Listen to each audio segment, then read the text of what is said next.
18 मे रोजी डोंबिवलीतील सावळाराम क्रीडा संकुलात महाराष्ट्र राज्याचे उपमुख्यमंत्री एकनाथ शिंदे यांच्या हस्ते विविध लोकाभिमुख प्रकल्पाचं लोकार्पण आणि भूमिपूजन उत्साहात पार पडलं। यावेळी बोलताना त्यांनी स्पष्ट केलं, कल्याण डोंबिवली शहराच्या स्वच्छतेच्या आणि सुंदरतेच्या दिशेने वाटचाल सुरू झाली असून या परिवर्तनात नागरिकांचंही मोलाचं योगदान अपेक्षित आहे।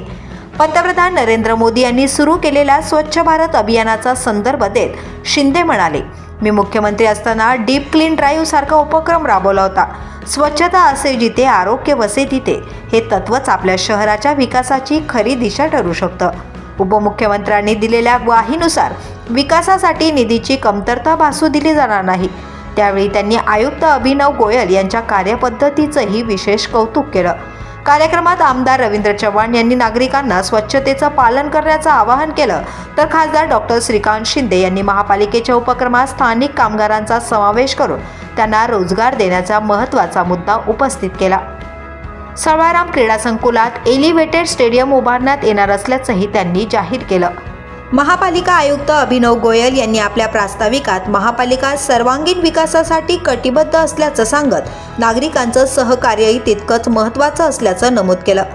या विशेष दिवशी अनेक उपक्रमांचं लोकार्पण आणि शुभारंभ पार पडला। त्यात कचरा संकलन, वाहतूक आणि रस्ते स्वच्छता प्रकल्प, परिवहन विभागातील सेवानिवृत्त कर्मचाऱ्यांना धनादेश वाटप, रिंग रोड प्रकल्पातील बाधित लाभार्थ्यांना पुनर्वसन योजनेनुसार सदनिकांचं वितरण, MUTP प्रकल्पातील लाभार्थ्यांना घरांच्या चाव्यांचं वाटप, टिटवाळा पूर्वेतील सौर ऊर्जा आधारित उद्यानांचं ऑनलाईन लोकार्पण, खंबालपाडा क्रीडा संकुलाचं ऑनलाईन भूमिपूजन आणि परिमंडळ 3 मधील दामिनी पथकासाठी नव्या वाहनांचं हस्तांतरण हे सगळे उपक्रम सुसज्जतेने राबवण्यात आले।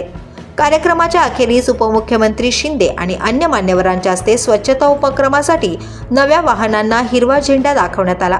या कार्यक्रमाला परिवहन मंत्री प्रताप सरनाईक, खासदार डॉक्टर श्रीकांत शिंदे, आमदार रवींद्र चव्हाण, सुलभा गायकवाड, राजेश मोरे, पोलीस आयुक्त आशुतोष टुंबरे, उपायुक्त अतुल झेंडे, माजी नगरसेवक, महापालिका अधिकारी आणि शहरातील नागरिक मोठ्या संख्येने उपस्थित होते। कल्याण डोंबिवलीकरांचं स्वप्न एक स्वच्छ, सुंदर आणि व्यवस्थित शहर आता प्रत्यक्षात उतरणार आहे हे निश्चित। The police news, Ranjit Maske, Kalyan Dombivli.